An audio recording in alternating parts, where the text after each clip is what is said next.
हाँ, कल ये हमने पढ़ लिया था कि Mughal relations with other rulers, दूसरे रूलर्स के साथ में मुगल्स के मतलब कैसे रिलेशंस थे। तो वो अगर अथॉरिटी एक्सेप्ट कर लेते थे तो ठीक था, नहीं करते थे तो फिर उनपे मतलब वो वॉलंटरली मतलब अपनी इच्छा से ही कर लेते थे, उनकी अथॉरिटी को ज्वाइन कर लेते थे। फिर हमने पढ़ा था मनसबदार के बारे में। मनसबदार वो होते हैं जिनकी मतलब कोई पोजीशन हो, जैसे मनसब का मतलब होता है कोई भी पोजीशन या कोई भी रैंक। तो मनसबदार जो किसी पोजीशन पे हो, किसी रैंक पे हो। आज हम पढ़ेंगे, यहाँ से पढ़ना है ना आज अपने को, यहाँ से। मनसबदार और जागीरदार। तो those who joined Mughal services were enrolled as mansabdar, जो मुगल की सर्विसेज को ज्वाइन कर लेते थे उनको मनसबदार की पोस्ट दे देते थे। मनसबदार हर किसी का एक मनसब होता था, मनसब मतलब हर कोई मनसबदार किसी पोजीशन पे या किसी रैंक पे होता था, उसकी फिक्स पोजीशन या रैंक होती थी। तो हमने ये जैट पढ़ा था।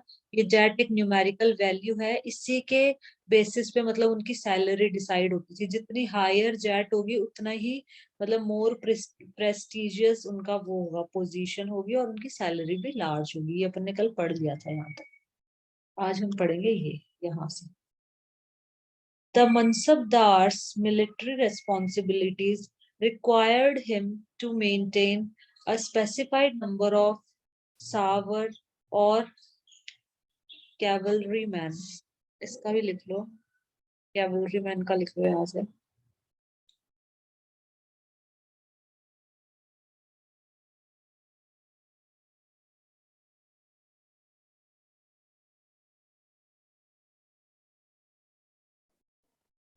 कैवलरी का मीनिंग लिख लो सौरभ।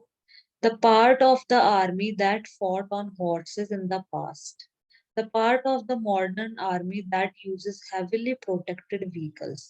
पहले कैवलरी किसे बोलते हैं? कैवलरी बोलते हैं the part of the army that fought on horses in the past. Past में जो हॉर्सेस पे बैठ के युद्ध लड़ते थे।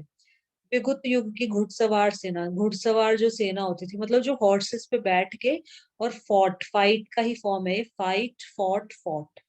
फाइट मतलब लड़ाई करना। तो जो आर्मी हॉर्सेस पे बैठ के जो पास्ट में लड़ाई करती थी वो कैवलरी में आता था।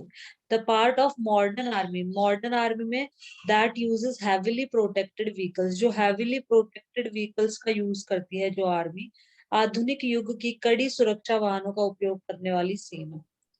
जो भी हम जो टैंक। जैसे टैंक, ये सब कैवलरी के अंदर आ जाते हैं।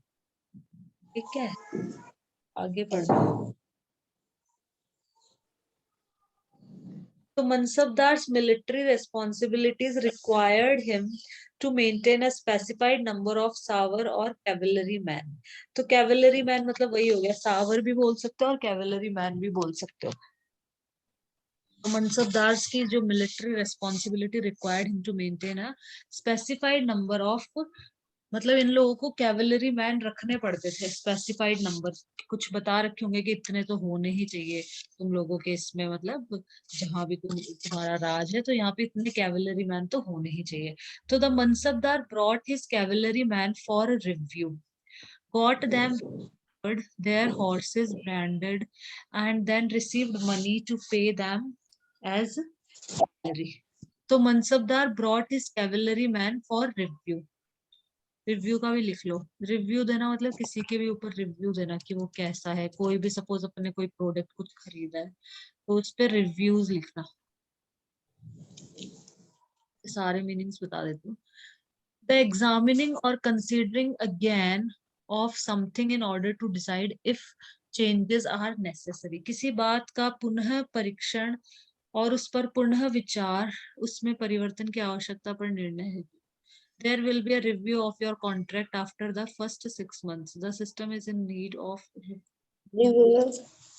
रिव्यू का एक तो मतलब ये होता है जैसे अपन कोई भी चीज खरीदते हैं ना, सपोज अपन ने कुछ कपड़े खरीदे, कुछ भी खरीदे, तो अपन रिव्यू नहीं लिखते हैं। जैसे अमेजोन से सपोज अपन ने कुछ भी खरीदा तो वहां पे फिर उसके नीचे अपन रिव्यू लिखते हैं उस प्रोडक्ट के नीचे कि बहुत अच्छा प्रोडक्ट था और बहुत अच्छा लगा मुझे।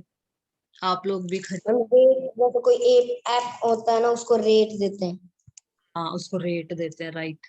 वही तो, वो वही रिव्यू में आ जाता है, रेटिंग और रिव्यूज आता है ना। रेट वो अलग हो जाती है कि उसको 5 5 स्टार दे दिया, 4 स्टार दे दिया। और रिव्यूज में ऐसे हो जाता है कि है ना, मतलब रिव्यूज में लिखना कि हाँ it is a good product, ये बहुत अच्छा प्रोडक्ट था। अगर खराब हो जाता है तो लिख देते हैं नीचे कि ये प्रोडक्ट खराब है। ये प्रोडक्ट खराब है भाई, ऐसे तो वो होते हैं रिव्यूज। यहाँ पे क्या मीनिंग्स है, यहाँ पे अपन सारे समझ लेते हैं। ये the examining or considering again of something in order to decide if changes are necessary. मतलब किसी चीज को एग्जामिन करना मतलब उसका परीक्षण करना, मतलब उसकी जांच करना। किसी चीज को एग्जामिन करना, or considering again of something in order to decide if changes are necessary. अगर कुछ चेंजेस, आवश्यकता है कोई चेंजेस की, तो मतलब उस पे वापस से एक तरफ वो करना, मतलब एग्जामिनिंग उसका परीक्षण करना और पुनः विचार करना। कंसीडरिंग अगेन मीन्स वापस से विचार करना कि कुछ चेंजेस तो नहीं इसमें है। जैसे किसी बात का पुनः परीक्षण या उस पर पुनः विचार, उसमें परिवर्तन की आवश्यकता पर निर्णय हेतु। कि कोई भी चीज है तो इस पे थोड़े चेंजेस होने चाहिए, तो वो रिव्यूज में ये भी आ जाते हैं अपने। ठीक है, जैसे कोई प्रोडक्ट अपन को दिखा रहा है कि सर मैंने ये चीज बनाई है, तो अपन अपने रिव्यूज देखिए, आप इतना इसमें ये थोड़ा गलत है तो इसमें ये चीज ऐसे कर लो, ऐसे कर लो, ऐसे, वो रिव्यूज, उनको भी रिव्यूज बोलेंगे। ठीक है, जैसे किसी ने कार बनाई है सपोज, तो अपन बोलेंगे कि इसके अंदर आपको जो भी कमी है वो अपन बता दें कि आपको ऐसा करना चाहिए था, ये ब्रेक्स लगाने चाहिए, ये करना चाहिए, जो भी अपन को कमी लगे। या ऊपर का सनरूफ, मतलब ऊपर का खुला रहना चाहिए, ऐसे। तो वो रिव्यूज हो गए। There will be a review of your contract after the 6 month the system is in need of review. A look back at something in order to check, remember or to be clear about something. किसी का पूर्ण पुनरीक्षण या पूर्णविलोकन, उसे जांचने आदि, याद करने या स्पष्टता से समझने के लिए। A review of major major events of the year. पुस्तक का रिव्यू लिखना, देखो, a newspaper, magazine article or an item on television or radio in which somebody gives an opinion on a new book, film. मतलब वही है, अपनी opinion देना कि बहुत अच्छी मूवी थी, ये इस तरीके से। पुस्तक, फिल्म आदि की समीक्षा।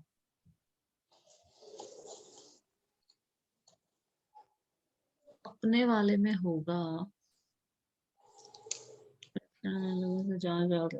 Look back at something in order to check something.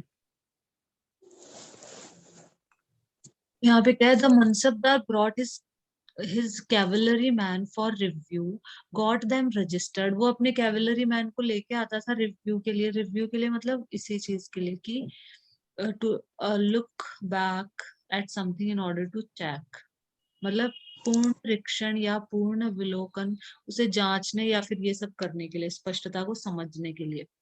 मतलब उनका परीक्षण समझ लो, उनका एग्जाम करना, परीक्षण या नहीं है, फिर कर लेता था जो उसको सही लगते थे। तो mansabdar brought his cavalry man, mansabdar अपने कैवलरी मैन को मतलब लेके आता था रिव्यू के लिए कि कौन सा ठीक है, कौन सा ठीक नहीं है। गॉट देम रजिस्टर्ड, जो अच्छे लगते थे उनको रजिस्टर्ड कर लेता था कि हाँ भाई तुम आ जाओ, तुम लोग सब सही हो। तो their horses branded and then received money to pay them as salary, और फिर मतलब उनको सैलरी भी देता था। ठीक है, मतलब अपने कैवलरी मैंस को वो रिव्यू के लिए लाता था, देखता था कौन कौन से सही है, रजिस्टर कर लेता था और फिर उनको सैलरी देता था। तो मतलब इनको रखने पड़ते थे, कुछ ना कुछ स्पेसिफाइड नंबर है जो इनको मेंटेन करने पड़ते थे, कितने कैवलरी मैन होने चाहिए। Mansabdars received their salaries as revenue assignment called jagirs, which were somewhat like iktas। तो मनसबदार कहाँ से मिलती थी इनको, मनसबदार को सैलरी वही रेवेन्यू से। रेवेन्यू मतलब वही जो भी इनके पास जमीन है, जिसके भी ये मालिक है। टैक्स आता था। हाँ, तो टैक्स आता था वहीं से इनको मिलते थे। इकतास की तरह ही, मतलब वही है, जमीन में से ही मिलता था। इकतास क्या थी, जमीनें, लैंड थी इकतास। were somewhat like iktas, but unlike muktis, most mansabdar did not actually reside in or administer their jagirs। तो क्या बोला है, जैसे जो मुक्तीज होते थे ना, इकतास क्या थी, इकतास थी जमीनें। मुक्तीज कौन थे, उनके मालिक, जमीनों के मालिक, उनको मुक्तीज कहा जाता था। तो इन्होंने क्या बोला है कि इनको रेवेन्यू के तौर पे सैलरी मिल जाती थी, जो भी टैक्स होता था उसी से इनको सैलरी मिल जाती थी इकतास की तरह। लेकिन अनलाइक मुक्तीज, लेकिन मुक्तीज के जैसे नहीं, मुक्तीज जैसे उस जमीन का अधिकार रहता था ना मुक्तीज के पास, पूरा कंट्रोल जमीन का। Most mansabdars did not actually reside in, और मुक्तीज तो रहते भी थे उस जमीन के ऊपर, जिस जमीन पे उनका अधिकार है वो उस पर रहते थे। लेकिन यहाँ पे क्या है, ज्यादातर जो मनसबदार हैं did not actually reside, reside मतलब रहना वहां पे, तो वो एक्चुअली वहां पे रहते नहीं थे। और एडमिनिस्टर देयर जागीर्स, और एडमिनिस्टर करना मतलब वहां का मैनेजमेंट और कंट्रोल, तो वो सब नहीं करते थे। बस मनसबदार की हाँ जॉब होती थी, जैसे ये नहीं हो गया जैसे कांस्टेबल है, हेड कांस्टेबल है, सपोज एसआई है, और भी जो भी रैंक या जो भी पोजीशन है, बस इनकी पोजीशन होती थी, इनके मतलब जमीन से इनको वहां से सैलरी इनको वहां से मिलती थी, रेवेन्यू से। बट ये उसमें जरूरी नहीं है कि वहां पे रहे उस जमीन में। जैसे मुक्तीस को तो रहना होता था, जिन मुक्तीस को जमीन दे दी जाती थी, और उस जमीन को बोलते थे इकतास। तो जो जो जमीन उनको देती थी दी जाती थी वो वहां रहते थे, मैनेजमेंट करते थे, कंट्रोल करते थे उस जमीन पे, पूरा उनका मतलब वो चलता था। लेकिन मनसबदार का ऐसा नहीं था। Most mansabdar did not actually reside in, reside मतलब वो रहते नहीं थे, ना ही एडमिनिस्टर करते थे अपनी जागीर्स को, मतलब जो भी लैंड थी उसको। They only had rights to the revenue of their assignments which was collected for them by their servants, while the उनके जो सर्वेंट रेवेन्यू को कलेक्ट करके लाते थे, जो टैक्स थे वो सर्वेंट कलेक्ट करके लाते थे। They only had right to the revenue, बस उनका रेवेन्यू का अधिकार था उनके पास में, of their assignment which was collected for them by their servant, उनके सर्वेंट्स के द्वारा वो रेवेन्यू कलेक्ट किया जाता था। while the mansabdars themselves served in some other part of the country, ये कहीं और सर्व करते थे, सर्व करना मतलब कहीं और अपनी सेवाएं देते थे। ठीक है, जैसे आई सर्व माई कंट्री, जैसे मैं अपनी कंट्री को सेवाएं दूं, या फिर सर्व करना मतलब किसी को, जैसे अपन ये नहीं बोलते खाना सर्व कर दो, अपन घर पे तो नॉर्मली ऐसे यूज करते हैं कि है ना सब, वो तुम खाना सर्व करवा दो, मेरी मदद करवा दो खाना सर्व करवाने में। सर्व करवाना मतलब खाना सबको पकड़ाने में। हाँ, तो यहाँ पर सर्व का मतलब हो जाता है कि देश के लिए मतलब सेवा करना एक तरह से। ठीक है, पकड़ाना भी वही हो गया, सेवा कर दो मतलब पकड़ा दो, और सर्व करना मतलब देश के लिए कुछ करना। तो mansabdar themselves served in some other part of the country, country के कई अदर पार्ट्स में वो मतलब सेवाएं देते थे। मतलब ये है पूरे पैराग्राफ का मतलब ये है कि जो ये मुक्तीज होते थे ना, इनकी तो क्या होती थी, खुद की जमीनें होती थी, उन जमीनों को कहते थे इकताज, इकताज नाम से बोलते जाना जाता था उन जमीनों को। और ये जो मुक्तीज थे यही उन जमीनों पे इन्हीं का एडमिनिस्ट्रेशन था, मतलब मैनेजमेंट कंट्रोल करना सब कुछ ये करते थे मुक्तीज। मनसबदार का ऐसा नहीं है, मनसबदार मतलब और रहते भी थे मुक्तीज तो उन जमीनों पे, तो ज्यादातर मनसबदार ना ही वहां रहते थे और ना ही उसको एडमिनिस्टर करते थे, मतलब मैनेजमेंट का कुछ नहीं देखते थे। बस उनका राइट था रेवेन्यू, रेवेन्यू मिल जाए बस, वहां से उनको सैलरी मिल जाती थी। उसके लिए भी वो अपने सर्वेंट्स को भेजा करते थे।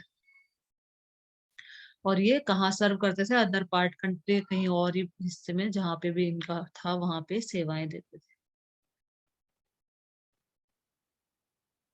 विद हिज सवार, mansabdar on March with his सवार, ये सब मनसबदार ही है शायद ये सारे लोग।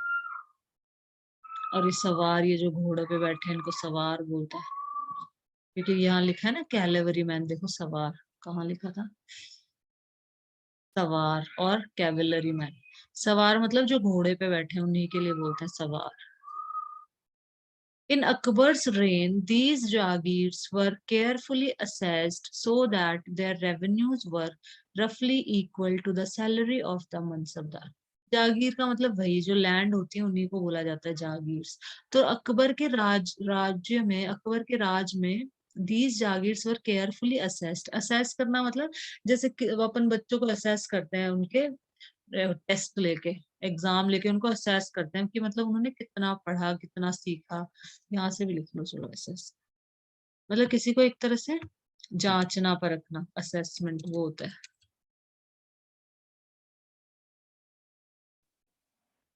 जैसे आंकना किसी को, मूल्यांकन करना। टू जज or form an opinion about something, किसी को जज करना, उसके लिए ओपिनियन बनाना। It's too early to assess the effects of the price rise, अपने वाला ये देखो first of. To guess or decide the amount or value of something, मूल्य कीमत निर्धारित करना, मूल्यांकन करना, मतलब किसी को जज करना या फिर अपनी ओपिनियन रखना, किसी को आंकना, असेस करना। जैसे असेसमेंट नहीं होते कि बच्चों के टेस्ट के नाम ही असेसमेंट रख दिए अभी तो, कि assessment first, assessment second. Assess करना मतलब किसी को जांचना, उनको मतलब इसने कितना सीखा है, कितना पढ़ा है। तो टेस्ट लेके अपन उनको असेस करते हैं ना बच्चों को, या फिर ओरल एग्जाम लेके उनको असेस करते हैं, ठीक है। तो in Akbar's reign these jagirs were carefully assessed, मतलब इन जागीर्स को असेस किया जाता था, एक तरह से जांचा जाता था या परखना, आंकना, ठीक है। So that their revenues were रफली equal to the salary of the mansabdar, ताकि इनका जो रेवेन्यू आए वो मनसबदार की सैलरी के मतलब बराबर ही आ जाए, रफली। रफली बोला, एग्जैक्टली नहीं बोला, रफली उनकी सैलरी के बराबर ही आ जाए जागीर्स का जो रेवेन्यू आता था। By Aurangzeb's reign this was no longer the case and the actual revenue collected was often often less than the granted sum। तो औरंगजेब के रेन में क्या था, this was no longer the case, ऐसा कुछ नहीं, मतलब ऐसा नहीं था औरंगजेब के केस में। यहाँ पे तो जागीर के बराबर ही सैलरी, मतलब जागीर से जो रेवेन्यू आता था, सैलरी के जो भी सैलरी देनी पड़ती थी मनसबदार को, उसके इक्वली रेवेन्यू आ जाता था रफली। लेकिन औरंगजेब के टाइम में क्या हुआ, this was no longer the case and the actual revenue collected was often less. इसके केस में क्या हुआ, औरंगजेब का जब राज आया तो जो एक्चुअल रेवेन्यू कलेक्ट किया जाता था वो कम कम आता था, जो भी सैलरी देनी होती थी ना उससे कम रेवेन्यू आता था than the granted sum. There was also a huge increase in the number of mansabdar, और मनसबदार भी बढ़ गए थे इसके रेन में, इसके राज में मनसबदार भी बढ़ गए थे, विच मेंट a long wait before they received a jagir.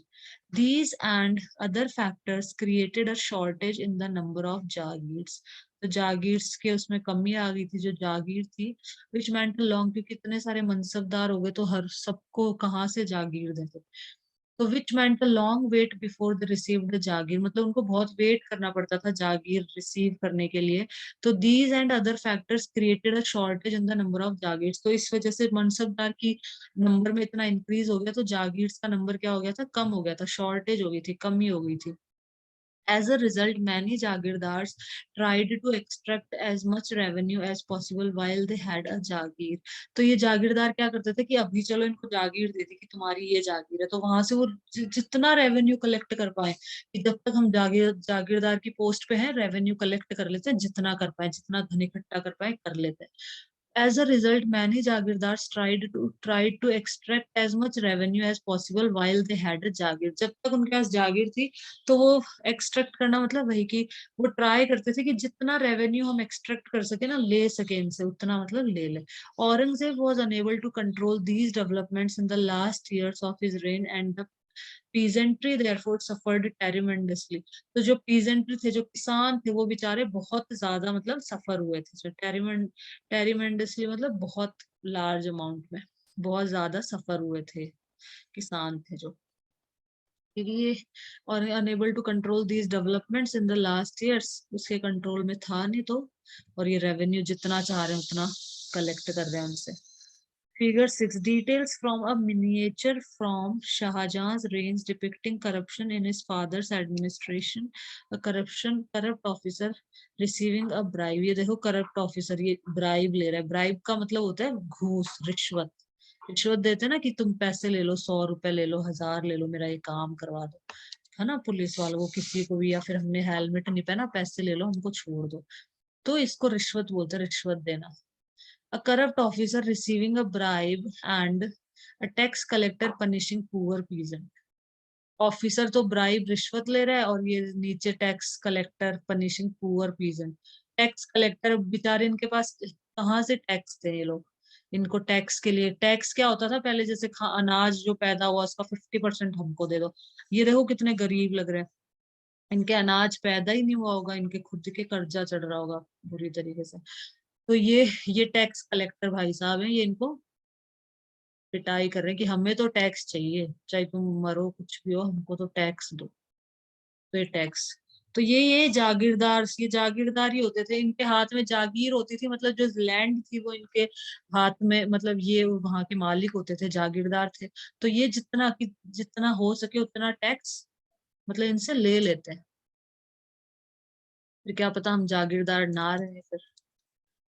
अब ये जब्त एंड जमींदार, अब ये क्या होता था, zabt and zamindar. The main source of income available to Mughal rulers was tax on the produce of the peasant.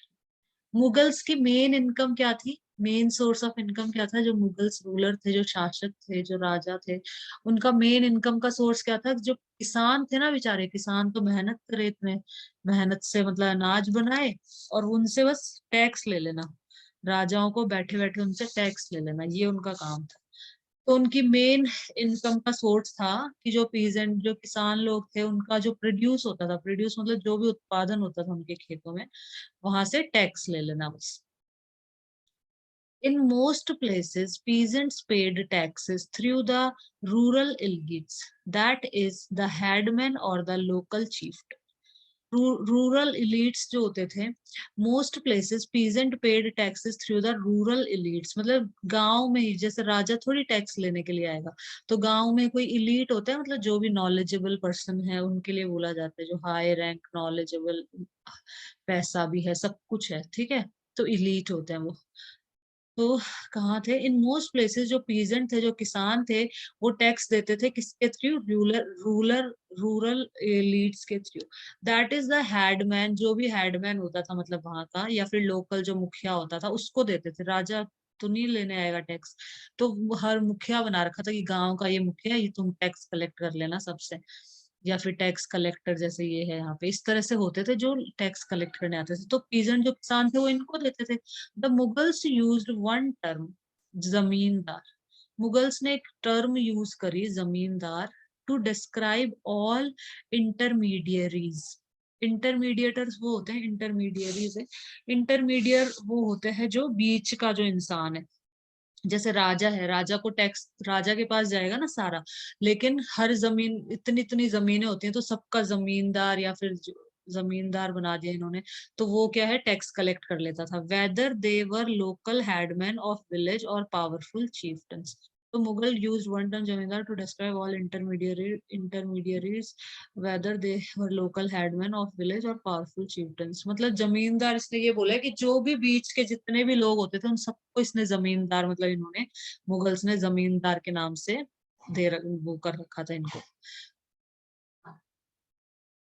तो क्या होता था कि हर जमीन से टैक्स लिया जाता था, टैक्स, और फिर वो राजा के पास ही जाता था फाइनली, तो फिर वहां से सैलरी वैलरी सब मिलती थी इनको। अकबर्स रेवेन्यू मिनिस्टर, टोडरमल, हाँ टोडरमल का भी बहुत नाम सुना। देखो अकबर का रेवेन्यू मिनिस्टर था टोडरमल, मतलब जो रेवेन्यू कलेक्ट करके लाता था जो भी, तो टोडरमल था।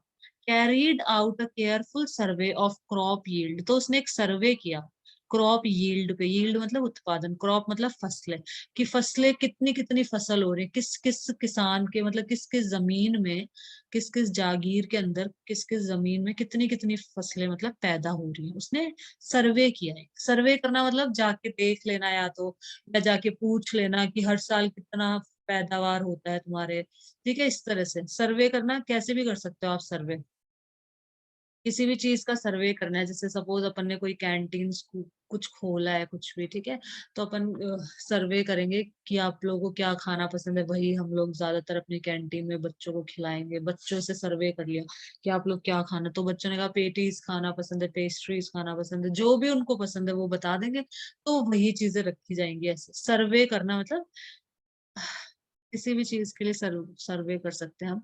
जैसे जो मूवी है सपोज कोई, तो उसके लिए भी हम कर सकते हैं, लोगों से पूछ के कि हाँ भाई कैसी थी ये मूवी, कैसी लगी आपको।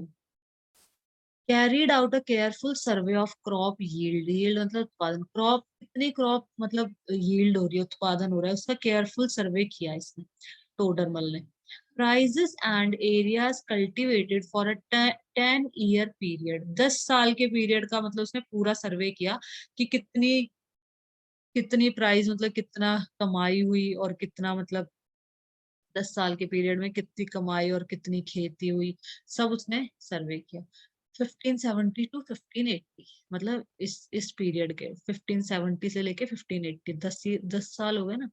On the basis of this data, अब इस 10 साल का उसने डेटा कर लिया कि हर साल का उसने देख लिया कि हर साल यहाँ इस जमीन से ना इतना मतलब पैदावार हो रहा है और इतने पैसों में मतलब इतने पैसों का मतलब अनाज पैदा हो रहा है, सारा उसने मतलब लिख लिया पूरा। फिर क्या हुआ, on the basis of this data, इस डेटा के बेसिस पे, ये जो उसने डेटा लिखा है पूरा, उसके बेसिस पे टैक्स वाज फिक्स्ड। टैक्स को फिर उसने फिक्स कर दिया कि चाहे हो पैदावार चाहे ना हो पैदावार, ये देख लेना कि 10 साल में इतना इतना हो रहा है, हाँ मतलब लगभग इतना हो रहा है, तो इतना टैक्स तो हमें इनसे लेना चाहिए। तो tax was fixed on each crop in cash. तो कैश के अंदर इन्होंने फिक्स कर दिया कि कैश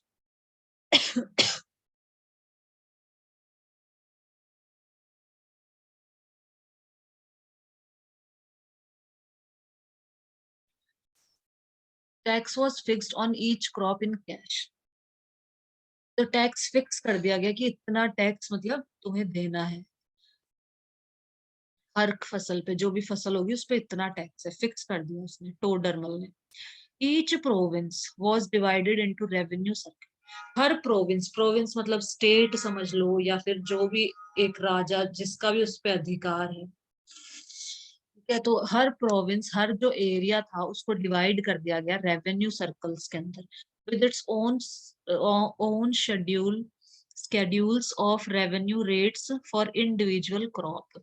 तो मतलब उसने हर जो भी एरिया, जो भी प्रोविंस था, क्षेत्र था, उसको डिवाइड कर दिया रेवेन्यू सर्कल्स के अंदर, with its own own schedule of revenue rates, मतलब अपने खुद की उसने रेट्स बता दी कि ये इतना इतना मतलब टैक्स देना है फॉर इंडिविजुअल क्रॉप। ये वाली फसल जैसे गेहूं की फसल करोगे तो इतना पैसा मतलब इतना टैक्स देना है उसमें से, और बाजरा लगाओगे तो इतना देना है, जो भी हर फसल पे उसने वो कर दिया रेट्स फॉर इंडिविजुअल क्रॉप के लिए। This revenue system was known as zabt. इस रेवेन्यू सिस्टम को जब्त बोला गया बस, मतलब हर फसल पे। ये इसको ध्यान रखना सौरभ, ये क्वेश्चन आ सकता है यहाँ से भी। जब्त मतलब हर उस पे, हर क्रॉप पे उसने वो लगा दिया, रेवेन्यू रेट्स लगा दी हर क्रॉप पे fix. It was prevalent in those areas where Mughal administrators could survey the land. Prevalent का भी मतलब लिख लो यहाँ से।